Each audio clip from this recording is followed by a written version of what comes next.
Here is your dinner. Ham sandwich with Thanks. a big Christmas ham. Whenever you think of a holiday dinner, the centerpiece is either turkey or ham.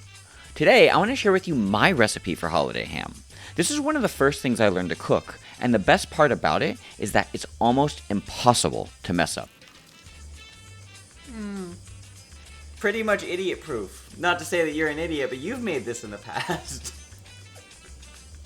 So let's get started by avoiding the wrath of my girlfriend and talk about the type of ham you're looking for. Most grocery stores will sell holiday hams labeled a spiral cut with a pre-made seasoning or sauce.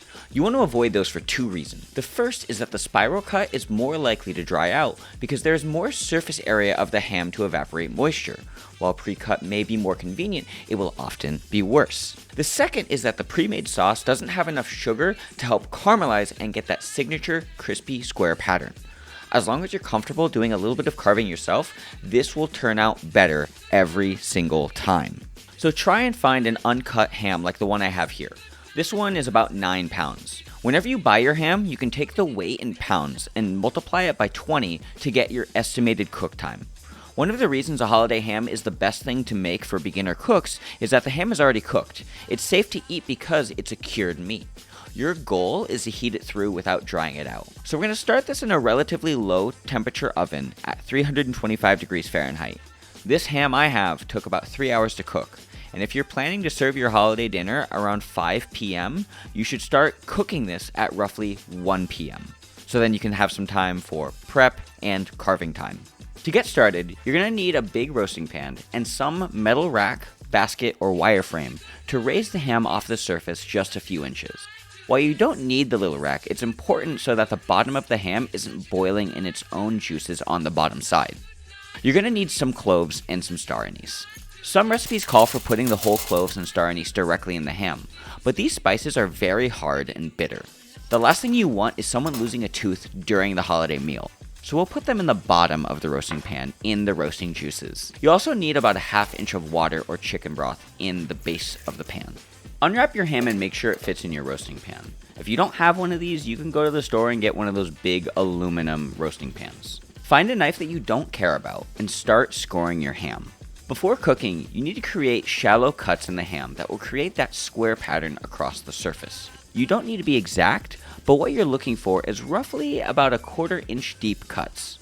If you go a little too deep, no big deal. Just go for roughly even depth across the surface. The reason why I suggest a knife that you don't care about is that there is a big bone in this hunk of meat. Using your good knife is more likely to blunt it, so I use my big meat cleaver because I'm cool with getting it a little banged up.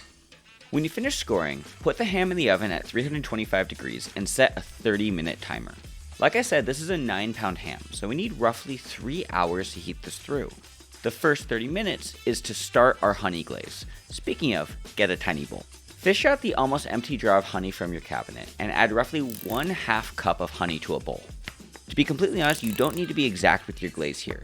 The key is to create a thick paste to glaze your ham, so our glaze is going to be mostly brown sugar. But before that, we'll add some pepper to give this a bit of depth of flavor.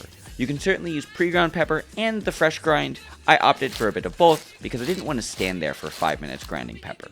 Add roughly 1/2 cup to a full cup of brown sugar to your glaze. That's about 100 to 200 grams. To give the glaze a bit of complexity, add a few tablespoons or roughly 1/4 cup of rice vinegar.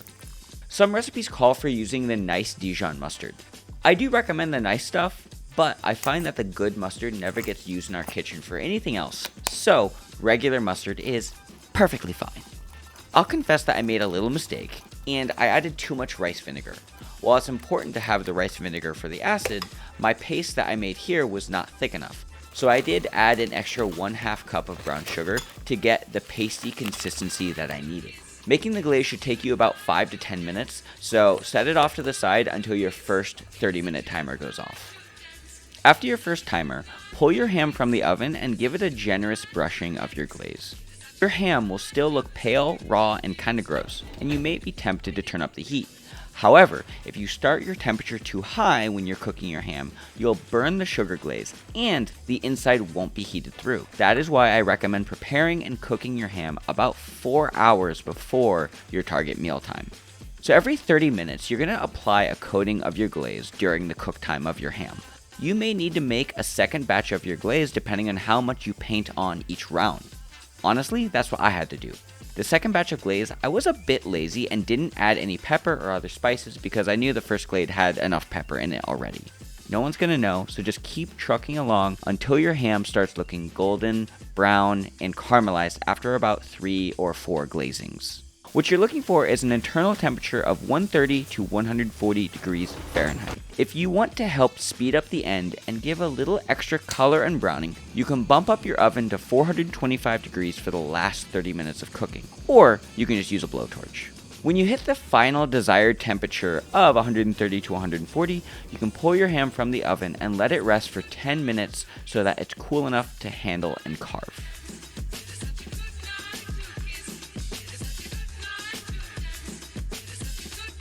Here is your dinner. Ham sandwich with a big Christmas ham. I just got back from the gym. Let me know how it is. I can taste the glaze. It's so sweet and tasty. Sweet, literally. Awesome. Well, that's how I make a Christmas ham. It's pretty much idiot proof. Not to say that you're an idiot, but you've made this in the past. I have. You're not an idiot. It's so easy. I'm sorry. Oh, I know. You're not an idiot.